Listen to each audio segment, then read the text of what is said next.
Welcome to another episode of The Financially Free Investor, where you will learn information and strategies on how to become financially independent by investing in real estate, something that is not taught openly in our society today.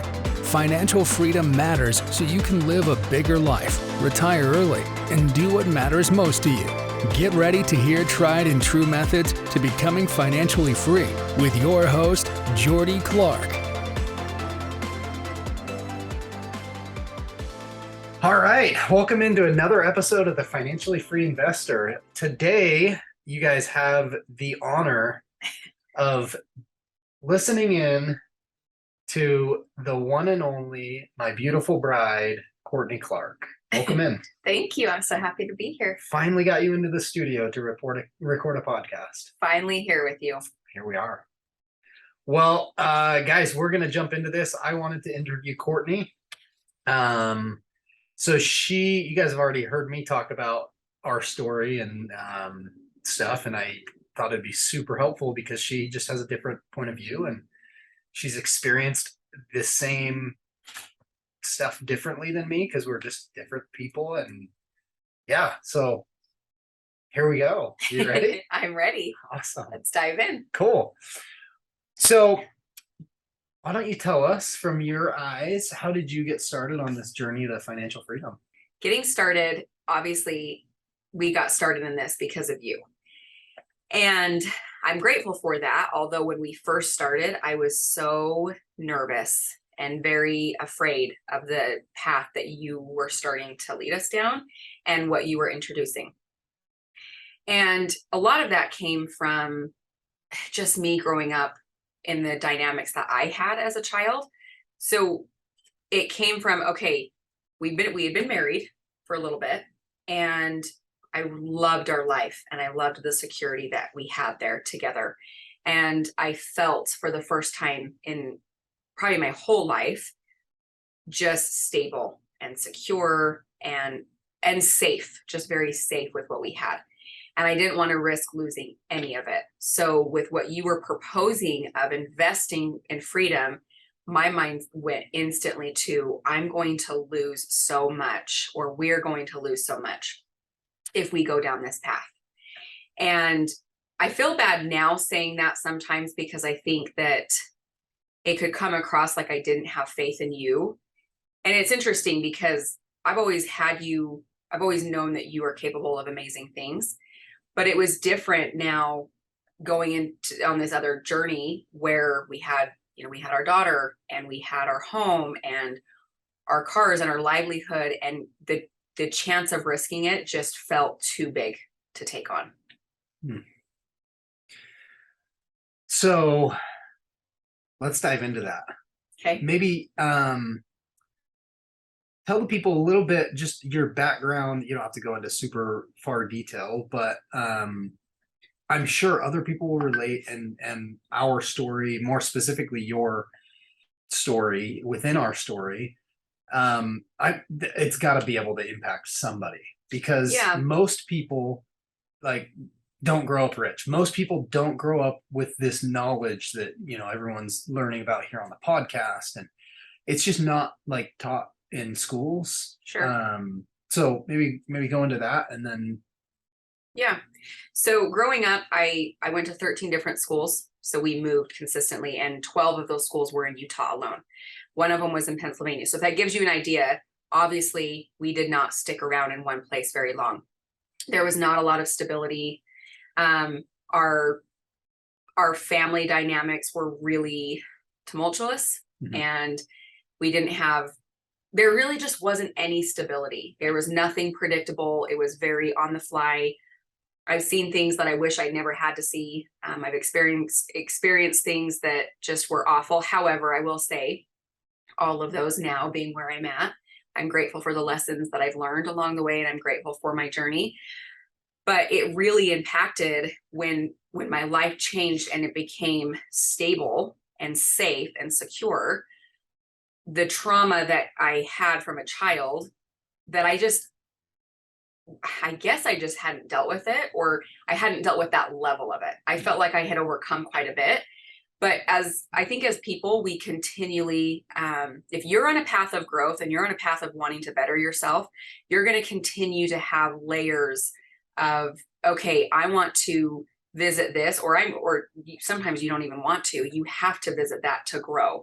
You have to visit that to get to this next phase in your life. And so whether I liked it or not, what we were entering into started to really shed light on areas from my childhood that I just hadn't even addressed, right? I hadn't had the chance to say, okay, what does it feel like to be safe and secure and stable with my husband and our family, while also wanting to grow as a person? Because it wasn't even, I can tell you guys this, had we not chose the path of investing in real estate, if it was something else, I know this would have surfaced for me in some way, shape, or form. Yeah. It just always does if you're on a path of growth, which at a certain point in our marriage, this, I believe, was the start of like a trajectory for us that continually has brought evolution and growth.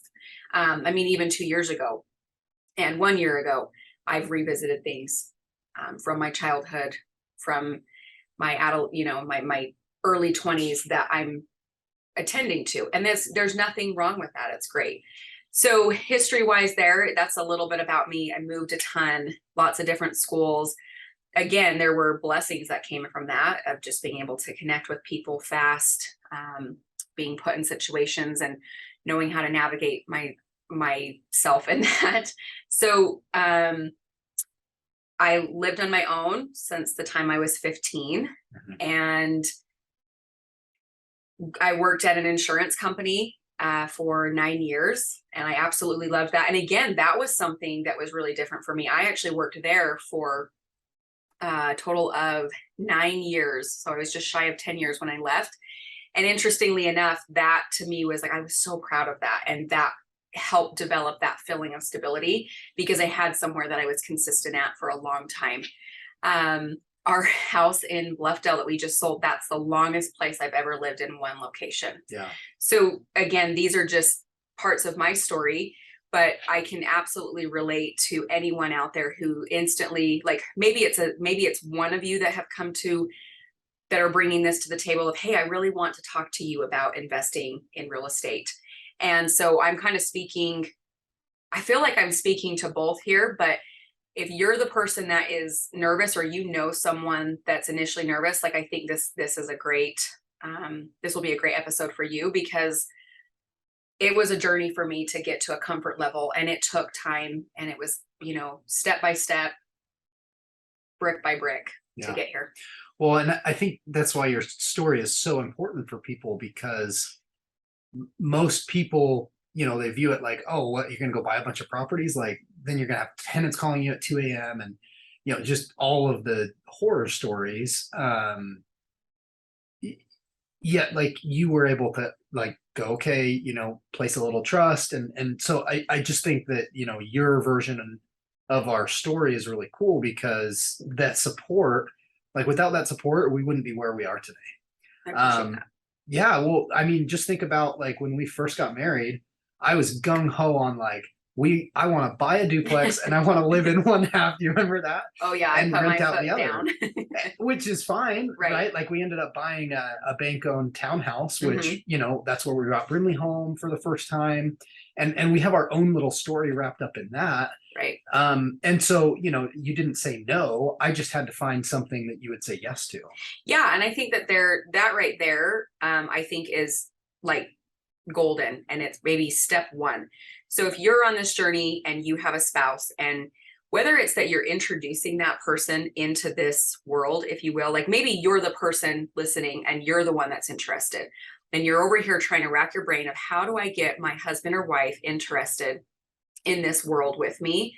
And I think instead of initially, if they give you pushback of no, I don't ever want to do that, it makes me feel uncomfortable, or no, whatever the case may be, whatever the no is, I think it's, I love that you brought that up, because I didn't even know that that was something for you creatively that you were doing on your end. I have to credit you, and this goes into this step here. You were really respectful of where I was at. So you weren't trying to shove it down my throat and say, look, your way is wrong. The way you think is wrong. The way I think is right. I never ever sensed that with you. So you were so respectful of, okay. And I don't even think I could put into words at the time of like, I wasn't this person I am today that can clearly say, hey, the reason, Jordy, I don't feel comfortable with us doing this is because of X, Y, and Z of my trauma. It was just no, and no. And we had very surface level conversations back then about the no and the why it wasn't okay. And I felt like my reasonings now, when I look back, they don't even make sense to me now because I'm not the same person I was then. But interestingly enough, like I love that you hit on that your mindset went to, okay, like if this is really what I want to do and I believe in it, how can I meet her at her level? How can I come at this and bring something that is comfortable for both of us? It still allows me to tap into the world I want to tap into, but I'm also not completely rocking my wife's world, and I'm being respectful of my partner's mindset and feelings around this thing.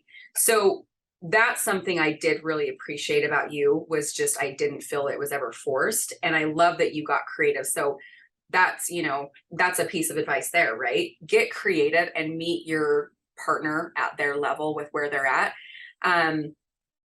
Interestingly enough, as we did get our first property and then we moved on into different avenues of our investing journey, there were things that popped up that I actually realized I had some strengths you didn't. Oh yeah. Like our first tenant, where I was so like adamant, like they are pulling the wool over your eyes. We had a tenant that had every excuse of why they couldn't pay their rent. Yeah, it's our first tenant. We bought that seller financed. We put like $7,500 down. Should have kept it, but we didn't. But I let them walk all over me because I was like, oh no, I read this one book. I'm good to go. I can manage it. And then they just had a different mentality than I did, but you had seen that mentality because you grew up around it. Yep. And so like you saw right through their BS, and I'm over here like the eternal optimist, like, oh no, they told me they'd pay rent on time. And or you would have this empathetic side of like, yeah, they're just going through a hard time with this. And I'm over here like, no, they're not. I sound like maybe I'm really harsh. I promise I'm a kind person. But when it comes to that side of it, of the dynamics of tenants, I totally saw right through it. And when I started opening your eyes and you started pushing harder, you were super frustrated when you were like, holy crap, they've been lying to me this whole time. Yeah. And so there were along the way, there were areas that I started to realize like, oh, I have a place here too. I can shine here too. And that was nice. But honestly, I really gave you a ton of pushback on a lot of properties right at first. I'm not joking, you guys. I had a laundry list of questions that I asked Jordy, and depending on his answer, and he didn't know which one was going to be the right one or the wrong one. It's like I was in a CIA black site. Like I waterboarded and just you were grilling me. Yes, I totally was. But you took it really well, and you never made me feel like I was like a drill sergeant or like I was the CIA, although apparently I was. So thanks for humoring me back then. But again, I was so scared to lose everything we had. And a lot of that I then realized, so I'm going to kind of like shift into the other big thing that was a part of my story that I love that we did together. You met me at my level, number one, and you were really gracious and kind and understanding with where I was at. And you got creative on your end. Then number two is that eventually you started inviting me to seminars with you. And I don't think that this was anything that you particularly paid close attention to. I believe that God's in the details of a lot of things in our life. And I think that the first one you took me to, the person who was teaching it, who I still to this day respect and look up to, is Matt Atkinson. Yeah. And you took me to his his class. And I remember being so entertained because he is like funny as hell. So I could listen to Matt pretty much all day long. And he broke it down in really simple terms. Now, granted, there were still things that I would go in and it would be way over my head, but for the most part, I got it, and I was getting it, right? Or he broke it down just in such a simple way.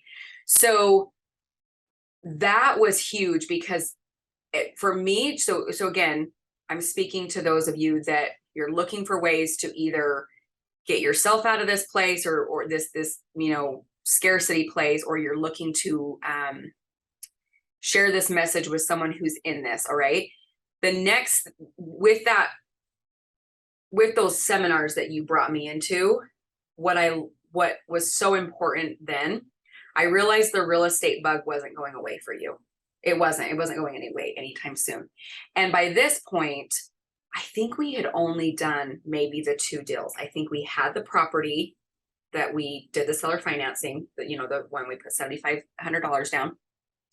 And I think we had flipped 2 houses. And the 2 houses we flipped, we had partners, and we were not really primarily like majorly involved in it as far as like risk being on the line. So it was a lot more safe. Yep. We had flipped a home in Harriman and we flipped a home in Cottonwood Heights at this point. So truly, you guys, very green, very, very fresh and new, and just barely, trying to learn. But when I realized it wasn't going away for him, I appreciated that he started to welcome me into his world. He wanted to include me in on what he was going to. And this is where I would say, put in the effort and meet your spouse where they're at. But in return, take interest in what they're doing too. So going to you with that class, or going to that class with you, I had to really, my mindset was, all right, this isn't going away. I need to learn this with him, or at least need to understand where the heck he's going with this whole idea. So again, I don't think you intentionally picked Matt Atkinson's class for a reason. I don't think you were thinking, oh my gosh, Courtney's going to love him because he's super offensive and funny all at the same time. I just think that God is totally in people's lives and he's in the details if you really look close enough. And this was one of those moments that Matt was totally the right person for me to catch this vision and catch this bug, if you will. And so from there, I would attend a few seminars with you, and I finally started to understand it. And so as I increased my knowledge, my security with you and what you were going to go and do grew. Yeah. Well, it's really cool to hear that. And it's also like just thinking about other areas of our life. Like even with the Matt Townsend stuff. Yeah. We learned how to communicate better. And as we learned just different tools, we had a higher level of security in our marriage because we could overcome whatever. Right. And that's why, like, on the podcast and just everyone that we talk about, like, it's really less about, how to go out and buy rental properties and more about knowledge and mindset and just really staying motivated and all of these things, because like it's that knowledge that's going to move people forward when they take action. So it's really cool to hear that. So from there, after we, started going to a couple classes, the rest kind of feels like I've been on a rocket ship with you, and I'd love to hear how you've perceived us growing we're at 36 rentals right now, and we're closing on another 16 in 2 or 3 weeks. Yeah. And then, we're launching a fund and just gonna really grow the portfolio. So yeah, let's hear about it. So that's such a good question. And I love that you asked that, because at one point it did finally, everything clicked. The knowledge for me was there. The comfort and the trust was there. And it didn't happen overnight. Like, I have to say that it was definitely a couple years. And as we continue to build this, and I have to be total credit to Jordy. It was not, for the first little part, it was not the 2 of us building it. I had my part to play in the sense that I was a supportive wife, in the sense that I saw that this was something that meant something to him. And although I had my fears around it, I was willing to listen to him, and I was willing to support to the capacity I could support him. But truly, a lot of our growth is truly accredited to him, and I'm so grateful for you and what you've done. So little by little, it naturally, the comfort grew for me. And I had this conversation with my friend Lisa, like probably a year ago, maybe 2 years ago. I remember her saying, we were talking to someone, that her and I were at lunch with someone, and the subject of, investing in real estate popped up. And she made the comment like, oh, that's what Courtney's husband does. And she made the comment, back in the day, gosh, Courtney, I remember you had to know every little thing that he had planned or whatever, and you needed to know all the worst case scenarios. And if he wasn't going to bring them up, the heck we're going to bring up all the worst case scenarios. And she says, now you guys literally go home and it's over the dinner table and you're like, oh, hey, by the way, I picked up another house in Sugar House. And I'm like, oh, cool. Like there's just such a level of trust that came, right? Because you totally poured rocket fuel on the fire, and you soared. And I think you really soared when we became aligned with our communication. Yep. And when we really buttoned down the hatchet on our marriage. And I think that kind of brings me into that, where we're headed, like with your question and answering it in a roundabout way. But we recently just had a couples call, and we were learning from a really incredible couple, hearing their story about how they created their dream life through like vision boards and vision casting and things like that. And one of the biggest things that I wrote down that was so validating for what you and I do is that you really can accomplish and go further when you are aligned and connected as a marriage. So we know people in the real estate world that their wives or husbands, like, sure, they're supportive to a degree and they don't give them grief, but they're not really investing their time even to a certain level of wanting to be educated and wanting to learn. And I have to wonder how much further those people would be ahead if they had that a little bit more alignment in their marriage, as far as like, here's our goal together. Do we share the same goal that we want to invest in these areas together? And for these reasons, because that is when we finally tapped into that just 2 years ago. I feel like that's really when we turned the dial up. Yeah. We got super clear with each other of what we wanted, what we could create if we were doing this together. And I'm not saying when I say together, I'm not running to all the deals with Jordy. He still does all of that legwork. And I'm so appreciative that you do that because that's not where I'm at. But I definitely see my strengths and what I've grown into to fully support you and have those like higher level conversations so that you can come home and say, okay, I found this property, or, hey, we've got these multiple deals. I want to throw something at you and I want your perspective. And I feel like I'm actually able to meet you at that level and have those conversations. But I don't think that came until we really got on the same page together. And there's such power in you and I being aligned in that, even if that means you're doing a lot of the legwork, but we're so fully aligned. Like, 100% walking into certain conversations and deals that I 100% support you, that I support us in those efforts. Yeah.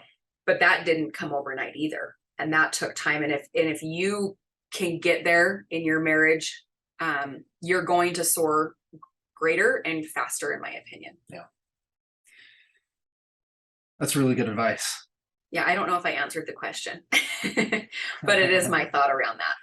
No, I mean, I think it's good. I think you answered it the way you should have, right? Because I think a lot of people are gonna, wherever their spouse is at or they're at, or it doesn't matter. Like, you can't sit here and listen to, obviously we tell our story to help bring other people along and just show you it's possible, but like, don't compare where you're at to where we were at or where we are at. For sure. I mean, the only comparison you should have is where you've been versus where you're at currently versus like where you want to go. And just you got to make the little adjustments. Like everything we've done, it hasn't really been like one massive, like all of a sudden we woke up one day and it was like, boom, we've moved to Florida. We've made it. Yeah. like it's been like little, like slow changes. Like, right. Even just going back to our Harriman house when we lived there, was that 6 years ago when we moved in there? Yep. Gosh, that's crazy to think. But like we were spending more than we were making. We could barely afford the down payment. We were eyeball deep in credit card debt. You know, we had put a HELOC on the property and then, you know, finished the basement, but then we also went and blew it on like just vacations, and like we just weren't smart with that. And you know, we were more concerned with like just having status symbols than actually like having assets that paid for our status symbols, which I feel like is where we've gotten to. But it's just like we had to tweak that, and then we had to figure out, like we got on the Dave Ramsey plan, and we had to figure out, hey, you spend less than you make. Like here's your, you know, what it's going to cost you to live this month. And then like stick to that and make sure it's well below what you're making. And if it's not, then you need to figure out how to increase your income. Right. Because like you're not going to save your way to being wealthy by $100 a month. Well, and then we started really changing our who we were surrounding ourselves with, and what kind of content we were allowing to creep into our lives. And so because I'll just say, even some of the Dave Ramsey stuff started to be, we're like, that doesn't completely align with us. Like we started to be educated in other methods of having savings and building wealth that are different than what he teaches. And not to say that his method is all wrong. I'm not saying that. I think there's so much value in what he adds. And for some people, what he, like his following his method to a T really is the best thing a family can do for their dynamics. And for us, it was such a great learning experience for us, and we adapted what we needed to. And as we grew and as we started to see there were other methods that also worked, we adapted those as well. But yeah, I think there were times when we got started on this. I'm grateful that we weren't like comparing ourselves to where certain couples were at, because you're absolutely right. You know, we always needed to compare where we started and where we were going, and even look back and say, okay, well, look how far we've come. Because I remember when we had gotten ourselves into some serious debt trouble when we were living at our house in Harriman. It was hard. Your income fluctuated so drastically, and we'd have these really high highs. And then we didn't always foresee and plan for the lows. And that was even a skill, right? Just from my past that I was able to bring to the table of like, okay, I know what it's like to live on basically nothing, and we can get through this. Funny story. There was a time that we were doing our budget. I remember like specifically you invited me down to the model home, and you were just like, okay, I have to be so raw and honest with you. Like we're not in a great shape financially. And that rock bottom is something I'll never forget for us, because we climbed out and we never went back. Yeah, we had dips as far as like little errors along the way, because we're learning and we're growing and we're changing. But I remember like we've never gone back to that place. But again, we came out together, right? Like it wasn't all on your shoulders of, hey, you would figure it out. And it wasn't all on my shoulders to figure it out. Like we came together and we climbed out of that hole together. But I remember doing that budget with you, and it left $55 for 10 days for groceries. Do you remember that? Yeah. And we had to get so creative of like, for all the listeners, had we needed some extra money, we would have, we could have used a credit card or something. But we actually challenged ourselves, like, let's truly just work for this like 1 month or whatever. Let's work with just the money we had. And funny enough, there was only $55 left for groceries after, expensing fuel. There was no money for anything else. And I remember we did it. We literally did it to the penny. We fed our family and ourselves for 10 days on $55. Yeah. I don't even think you now can do that, but No, well, I mean, and then we came up with you remember the no spend months Yep. we used to do? Yep. Where we were like, okay, well, we got to save more money. So like, we'll pick 1 month. And was it February?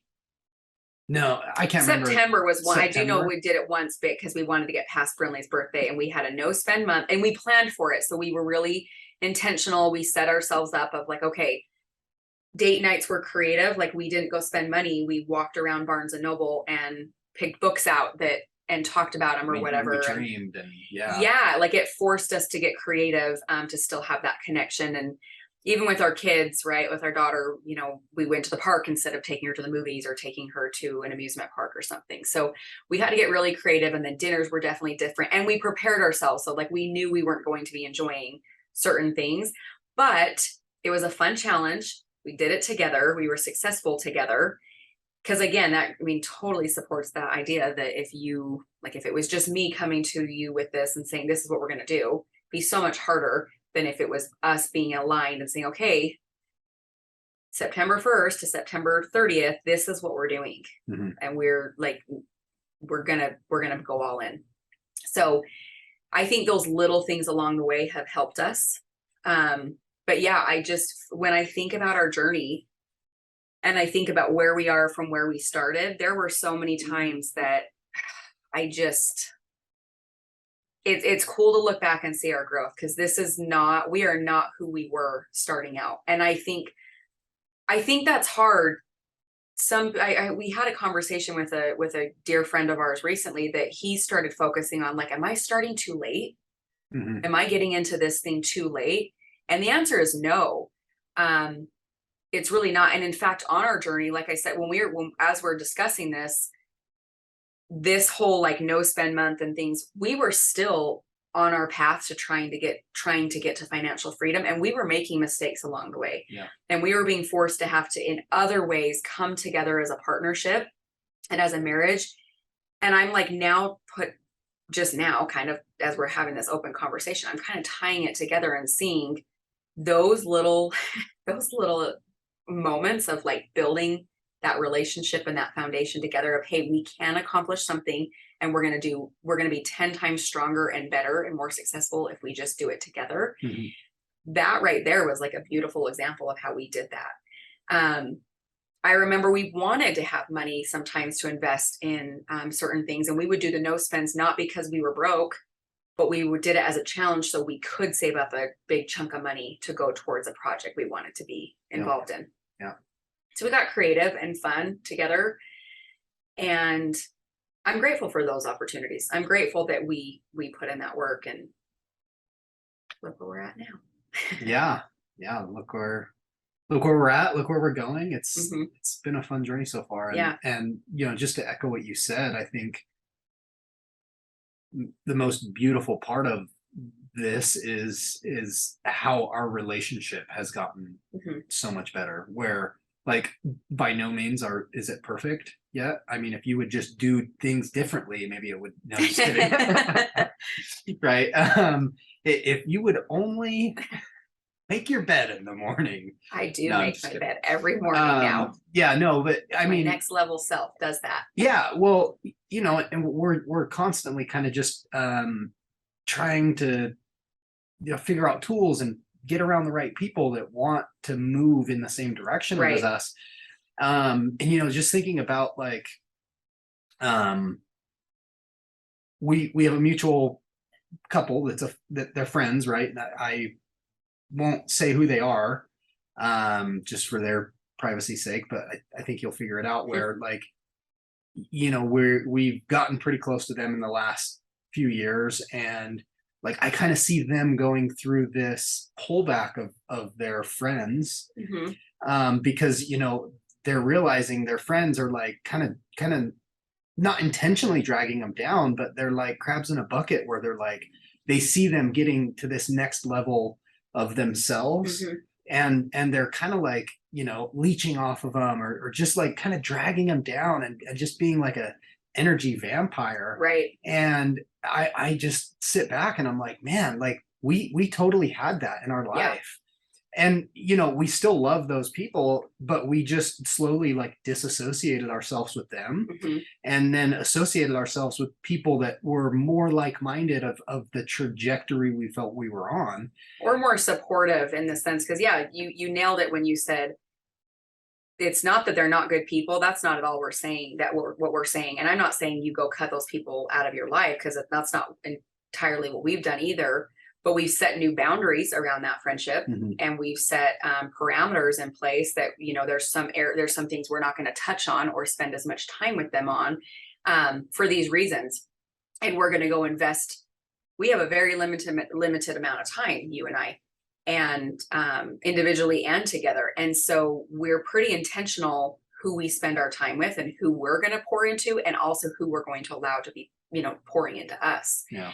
And so it does make a big difference. And sometimes our friends don't even know they're doing that. Like, they don't know that, because they have, most of the time, they have our best interest in mind, or they think they do, right? They want, oh, don't do that. Like, I'm nervous for you guys. That's kind of scary. Are you nervous?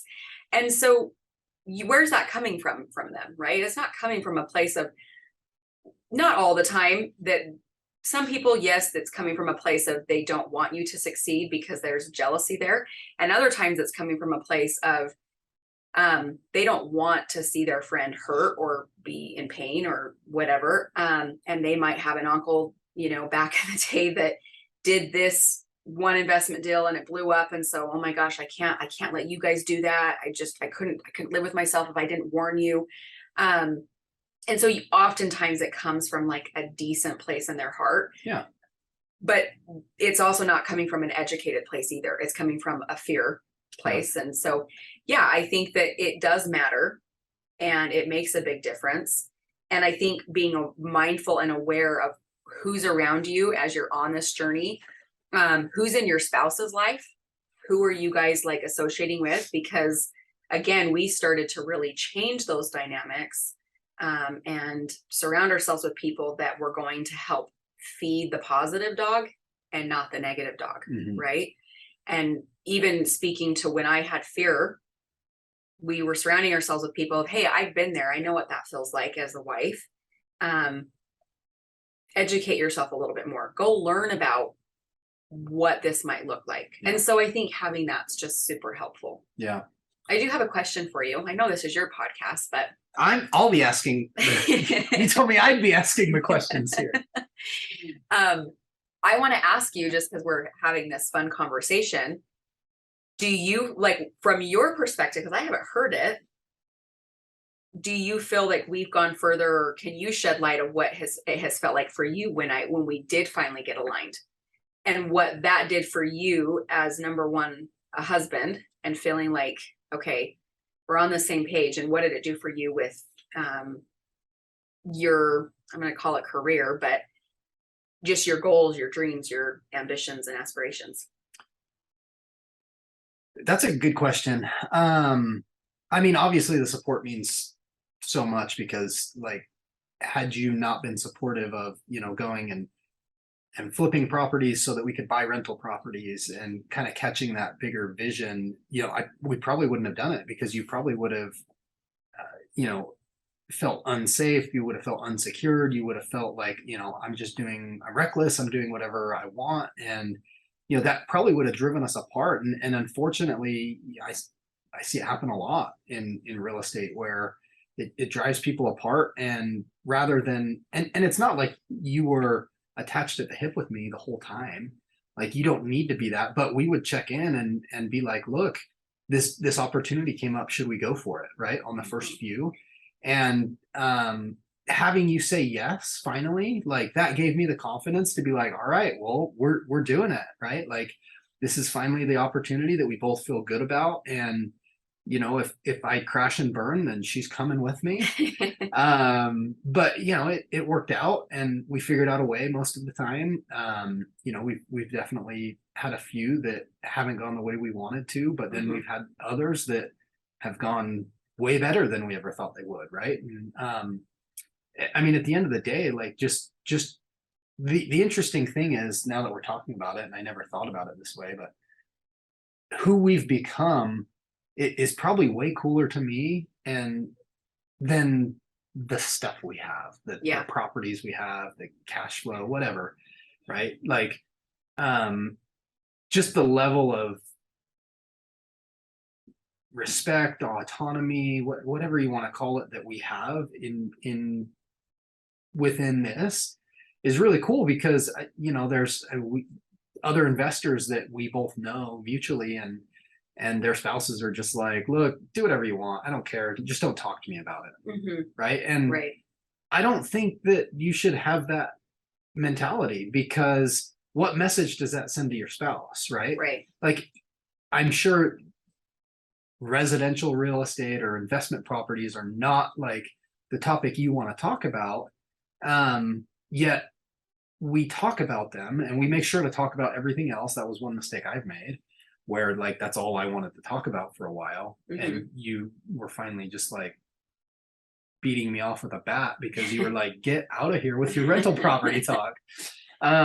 But I mean, we were able to work through that and find a happy medium, and it's really cool, I think, to see what we've grown into, and how our marriage has grown, and how our communication has grown. And it's definitely not perfect yet. I think it's pretty good. Like, I'd probably put us in maybe the top 5% of communication with couples, just because like of some of the tools that we have gotten over the years, and how we have realized to diffuse situations, and hey, maybe now isn't the best time to talk to her about it, and whatever. But does that answer your question, or am I just... Yeah, no, that was awesome, and I appreciate you shedding some light on that and just sharing with me, because I was curious as we were talking about it. And something that popped in my head, not that I'm trying to beat this like a dead horse over here, but I'm thinking about the time commitment that has been invested in this world, going and checking on flips, things like that. And I'm just thinking about how much different our dynamics could be if I was a stickler, or if I had been a stickler that way. Like, well, you're always gone, and you're always this. And sure, being totally transparent with you is we're not perfect by any means, and we have our hiccups. But what I'm getting at is that there were times that we just had that good open communication. If I felt like, hey, it seems like you've been pouring a ton of time in here, and I get it, but I need this from you. And then you were always really receptive to hear that. Yeah. And that came in time, right, with learning our communication. But I think about that in people who are getting started and on this journey, is you also want to be mindful about setting those expectations of time and time management of how much you're putting in, because you did in the very beginning. There was a good couple years there that a lot of running around was happening. A ton of time was invested of, hey, I'm going to go check on this, I'm going to go check on that. And I don't think if I had been in the place I was at, I think that could have become a big issue. Like, set aside all the financial side, and let's just say that I didn't have those issues of safety and security, and feeling like we're not going to lose our shorts if something goes wrong. But just the time aspect of things, and knowing that you had my support, that you can go do that. But we also then started to get creative and say, okay, it's been a long week. We haven't spent a ton of time together because I'm busy working full time. You're working full time. We've got our cute kids that we're trying to pour into. We started really incorporating and bringing them along with us. And we started doing it as a family. And I still, I have a video of Brinley, and it's going to be so amazing to see what our kids do in their lives. Like, they're so young right now, but already we can see these fun personalities shining through. But our daughter Brinley, I still remember the day that you had walked through the door, and I was recording her, and she was like, I do not want to look at another stinky house. I am so tired of looking at properties. And in the background, you had walked in, and you literally were like, hey, and we joke that basically knocking residential real estate investing in our house is like cursing. And so it was kind of a joke. We really don't, right? We support our daughter, and we've learned that we've got to take her to some really nice properties as well, so that we can massage that in her. But I love that we started to incorporate our family. Yeah. And that we started to recognize, okay, He's got to do these things. That doesn't change. I said, yes, we could do these things. What other things can we shift to? What other things can we pivot in our life that we can bring this together? And it was as simple as, okay, we're going to hop in the truck and go with you. Like, we're going to come with you to the property. We may not get out, but we're going to be with you and go do that together. And I think that was the big helpful thing. We looked for opportunities to do this together as much as we could. Yeah. We looked for opportunities to learn together as much as we could. You still know way more than me. You've read more books about it than I have, but I'm getting there, right? And I'm putting in the effort, and I'm grateful that you're patient with me. I'm grateful that you're respectful and where my level's at. And I just really want to honor you for where you're at, because you have really taken our family so far, and I'm always in awe of you. I'm grateful for your work ethic. I'm grateful for your creativeness. Sometimes you drive me absolutely crazy, and I joke with you all the time about that, but I would never change any of that about you, because you are taking us on this path that I now absolutely love. I posted this just not too long ago, that it used to be his world and I was living in it. And I love to say now it's our world and we're thriving together in it. Yeah. And I totally mean that. Yeah, that's awesome. Well, sounds like I need to get you to more stinky houses. Friendly. Yes. Yeah. I need to see a little bit more street action. That's for sure. Yeah. Got a little too comfortable. Yes. Cool. Well, let's wrap this up, because I could talk with you about this forever, and we'll definitely come back on and talk about just other stuff we've got going on in our lives, because I think it's important, right? And we're going to have the ability to help other people, because we didn't get here alone, and we want to do that. That's something that's important to us, whether it's, we've got some big stuff in the works that, will come and have another episode about, but just hearing how, your version of our portfolio growth is really, really cool. Thank you. I've got two other questions to ask you. Okay. I ask them to every guest. All right. Second is the middle question, I guess, is, what is one thing you would want to tell someone who's working towards financial freedom? Oh, I actually love that question that you ask each guest that. My one thing, narrowing it down, that is so hard. I'm just gonna say what first comes out. Since you're you can do more than one. I know, right? Thank you, dear. I'm gonna say it, but feel free to look us up, and you can we can connect, and I can rant a lot longer, because I am a talker. Jordy loves that about me. Sometimes he doesn't. Okay, so the one thing that I would tell someone who is working towards financial freedom is just keep going. I know that sounds so cliche, but really just keep going. Like, don't give up on yourself. Don't give up on the journey. I can't just say one. Don't compare. That's really that's actually should be what it is. Don't compare your starting point to where someone else started. We have lots of friends who they started at 19. We've heard podcasts, and you've had people on your show that have started so young, and they're further ahead than us. And I love that. Take that and use it as motivation. Don't use it as a detriment or a crutch or an excuse of why you can't get started in this. Focus on your journey, and don't get distracted with what everyone else is doing, and don't limit yourself because of where you're starting. Yeah, that's good.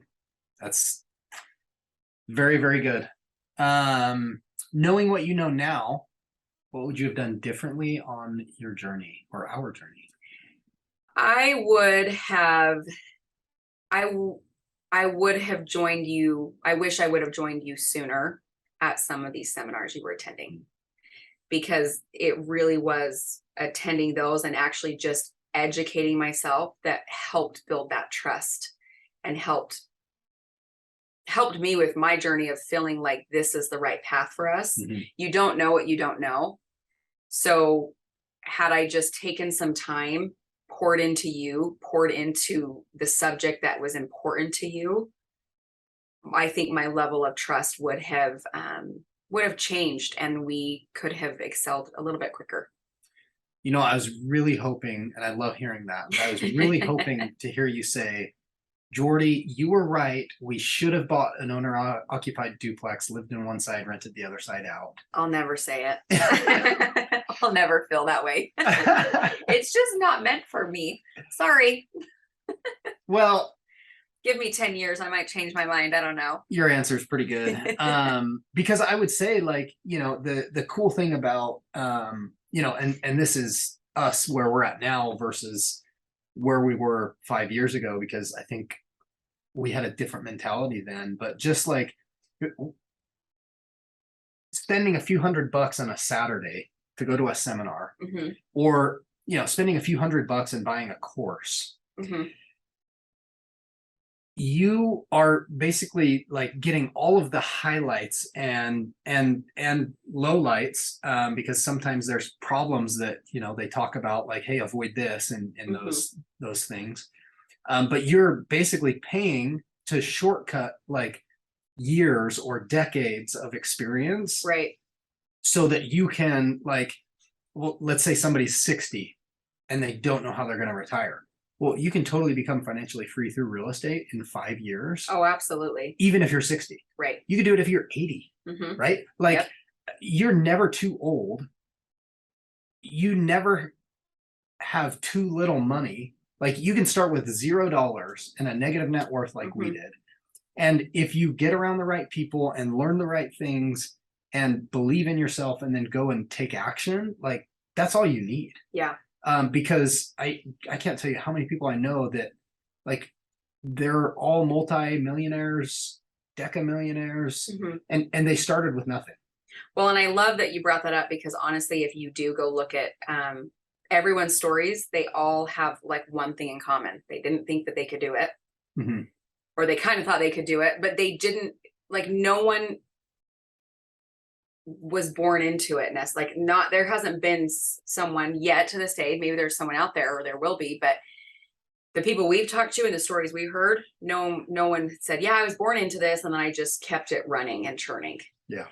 Everyone has has a lot of similar key components to their story of getting started. And I think it was Mike Burns that you had on your show that he talked about, he hit on this a little bit, and he really expanded upon that, right, in a big way, that anyone can they can get started in this. Yeah. Was it him I swear it was him that was on the show that kind of expanded upon that? Probably. Yeah. Yeah. Yeah. But it's just such good advice that you can start with nothing and you still have an opportunity. Yeah. But the action and actually putting in the work is a big deal. And just to your point, spending $300 or whatever on a seminar or a course or whatever, to, like, we used to view that as an expense. What do we view it as now? An investment. Yeah. In what? In ourselves. Yeah. Because, like, it's really, that's what it is. Yeah. If you look at it as an expense, it's always going to be an expense. But if you change the way you look at it and you go, you know what? This is not an expense. This is an investment in myself. And, I never told you this, but, like, I used to do that with our date nights. I used to be like, we are not going to $100 dinner. Like, we're not doing it. We can make dinner at home for $5. Right? Like, because I'd be like, it's an expense. But the minute I changed the way I looked at it, and I was like, you know what? This is not an expense. This is an investment, and I'm depositing into an account with Courtney, and we get to have these conversations. And, admittedly, it was when our kids started getting older, and both of our businesses started growing, and all of a sudden, like, we don't have time to just talk like we used to when we didn't have kids. And, we were much freer then. That's a big difference, though, looking at it like an investment. And again, like, it could be date night, it could be marriage, it could be taking a walk with you. Like, I could look at it like a waste of 15 minutes, or I could look at it like an investment of, being able to deposit into your love bank or whatever it is. Right. And it matters so much, because that's stuff we've learned by books we've read and people we've been around. Well, to your point on that, and I won't, like, go crazy expansive on this, but when we first did when you asked me to be a part of or join you with Matt Atkinson's course, his courses aren't like that. Okay. So thinking back years ago, it was a lot of money for us to figure out how to come up with 2 tickets, let alone just 1 ticket. Cause I remember when you would come to me and say, hey, would you be okay? Like, how do you feel? Like, and you weren't asking permission, just like I didn't ask, but it was keeping us both in the loop. It's our finances, it's our money. Are we okay with this expense this month? Right. And so I remember like before you coming to me and saying, hey, there's this course I'd really like to join. Do you think we can make this work in our budget? Right. That's usually how the conversation went. Mm-hmm. And so when it came up and I think he did like a deal that if you had bought 2, there was a little bit of a discount. He had never done that before. And that was, I think, the time I had joined you. But even the 2 tickets, it was a lot of money for us. Yep. We had to sacrifice a little bit. So number one, we took it really serious because it was a lot of freaking money at the time for us. Yeah. But looking at it, number one, I think your mindset probably was, okay, this is worth it because if my wife can understand, and again, I don't know what you were thinking with it, but if I were to if I were to go up to Jordy and Courtney all those years ago and give them any type of advice, it would have been, hey, do it because you're going to excel, greater heights together if you both can be on board with this. And this is the stepping stone. Like this is a big stepping stone. Invest the money because you don't know who or what you're going to come across that's going to change the trajectory of your life and be super impactful. Meeting Kara and Mike Ayala have been a huge, they've been really instrumental for us, right? And they have been someone that they're a couple that we just admire and look up to. And getting connected with them and then making the leap like we have to invest in our marriage the way that we did, we couldn't have, we still to this day, we couldn't put a price tag on that. When we did Matt Townsend's course, the one thing with that was a pretty penny, even at the time, especially at the time. But, we even had it was kind of discussed of, okay, well, we can either invest this or we can go spend a whole lot more in divorce fees and attorney fees, right? And you can kind of look at that even, I think you can kind of look at it with these real estate courses even. Yeah. You can go invest together as a couple and learn and grow together because you're trying to invest in your future. You're trying to invest in your family's future and your legacy, or you can stay where you're at. Yeah. So true. Yeah. And, just as a bit of last advice, I would tell somebody to bet on themselves and do it. Because who you become out the other side and the journey that leads you on, just from our point of view, it's a beautiful thing. So with that being said, guys, please share this with your spouse. Share this with a friend that, they're looking to get their spouse on board, or, they just need to hear a different perspective because we could not be more unique from each other. Yes. Right. We're different. We grew up differently. We think differently, and that's totally okay because when we come together, like there's nothing cooler in my opinion. Yeah. So please share this with at least 3 people. Because somebody needs to hear this message from Courtney.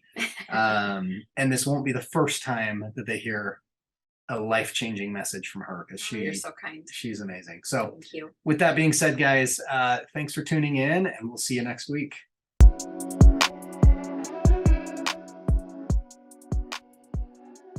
Thank you for joining me for another episode of The Financially Free Investor. If you found value in this episode or know someone who would find value in this information, please share with them, subscribe, and send us a review.